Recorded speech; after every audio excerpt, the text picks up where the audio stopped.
जय हिंद।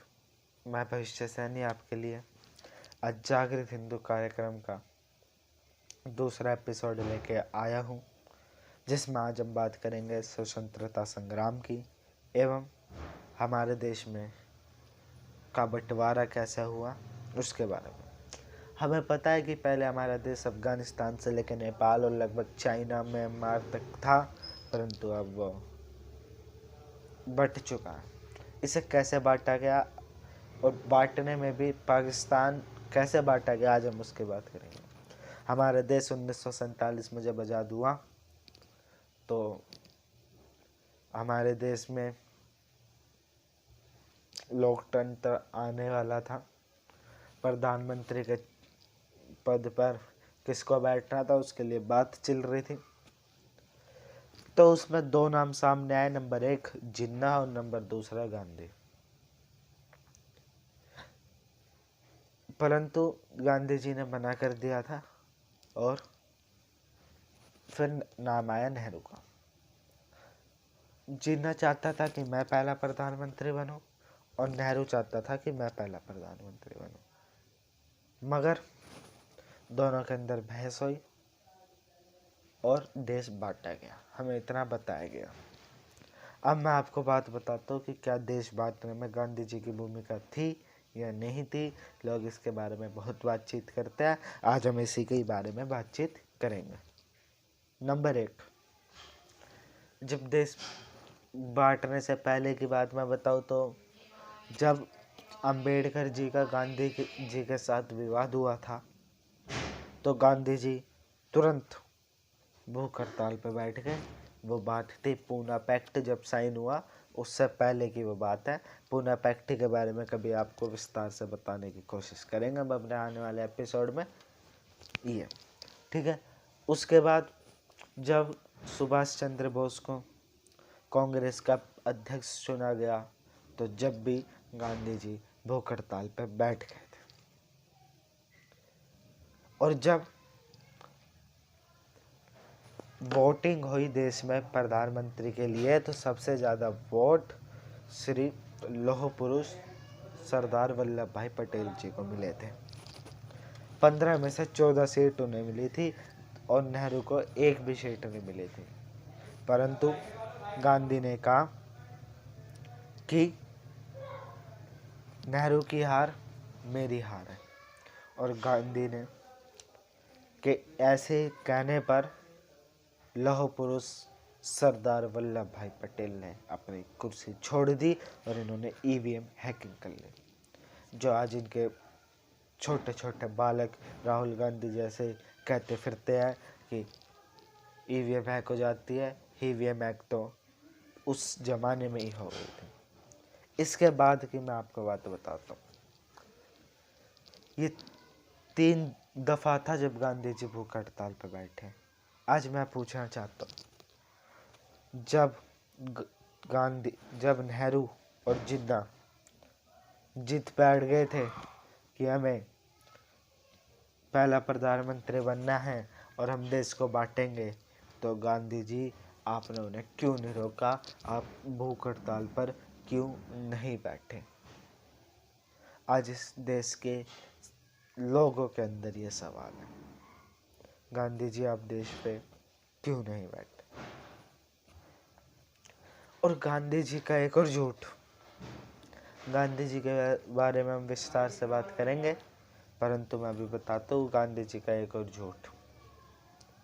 उन्होंने कहा कि पाकिस्तान बनेगा तो मेरी लाश पे बनेगा, ऐसा उन्होंने कहा था। परंतु पाकिस्तान बन भी गया जब भी गांधी नहीं मरे थे, और गोडसे ने उन्हें इसी झूठ के कारण, गोडसे का आप आखिरी भाषण सुनेंगे, वो एक राष्ट्रभक्त था, वो देशद्रोही नहीं था, उसे देशद्रोही बनाया गया।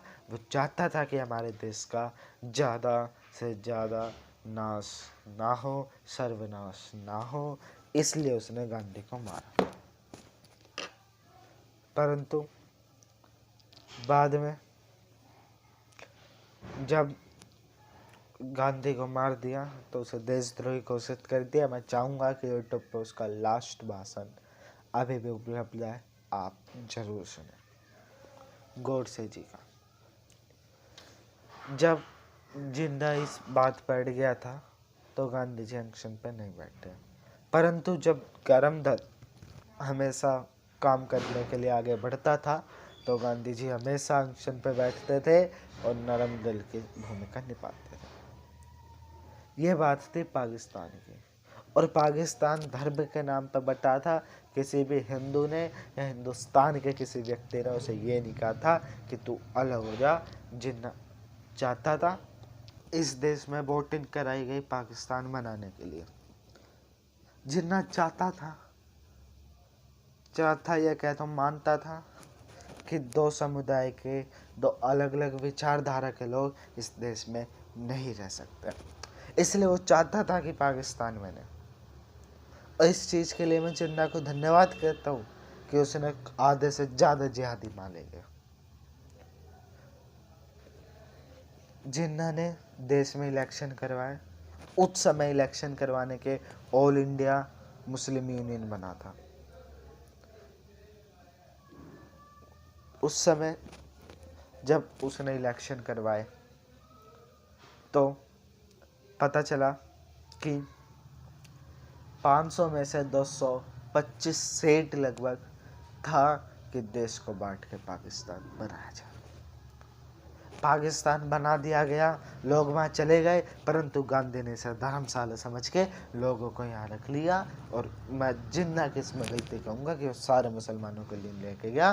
देश के सारे मुसलमान अगर वहाँ चले जाते तो आज हिंदुस्तान इतनी समृद्धि और इतना विकास कर रहा होता कि पूछो मत। आज तक हमारे देश के विकास में जो बाधा डली है, जो बाधा आई है, वो सारा काम इन्हीं जिहादियों के कारण हुआ है। हमारे देश में विकास बहुत होता, परंतु इन्होंने देश को खोखला बनाकर रख दिया।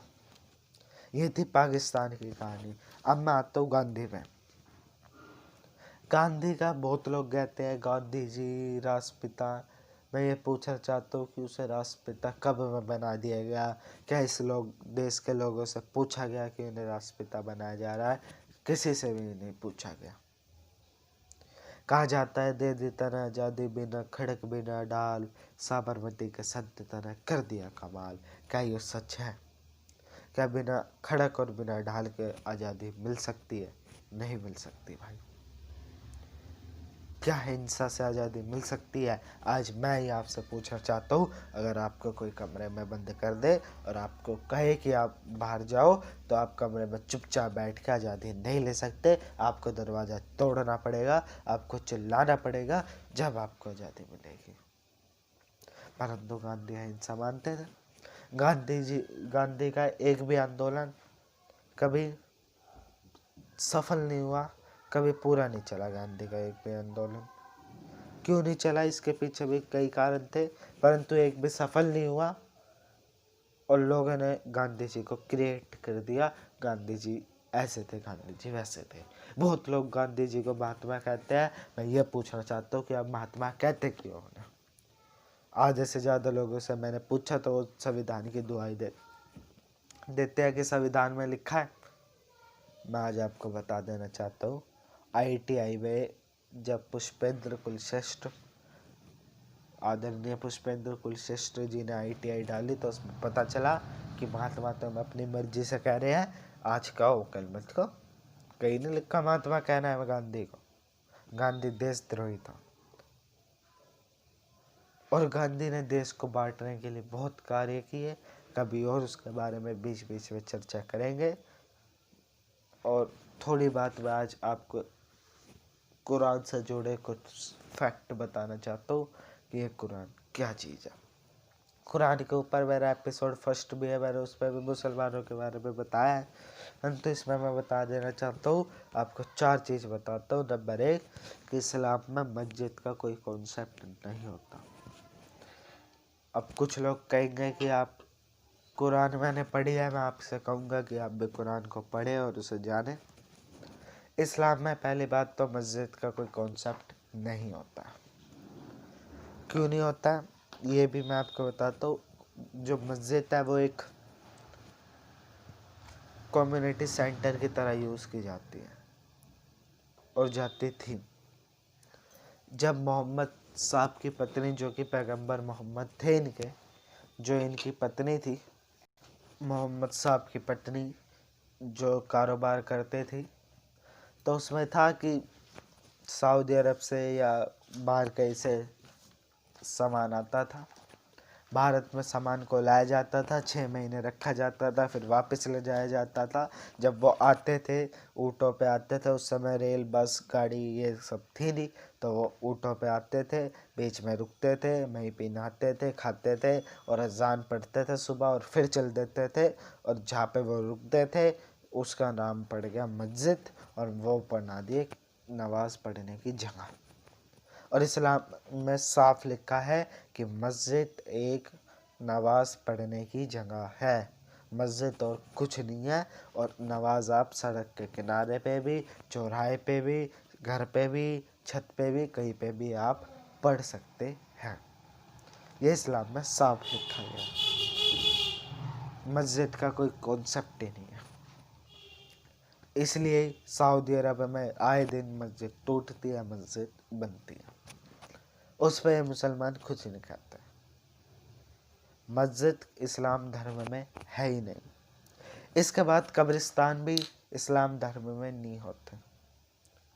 कुरान शरीफ में साफ लिखा गया है कि जो कब्रिस्तान है उस पर जब हम लोगों के शव लेके जाते हैं, वहाँ जाके गड्ढा कोड़ते हैं, दबाते हैं, बस।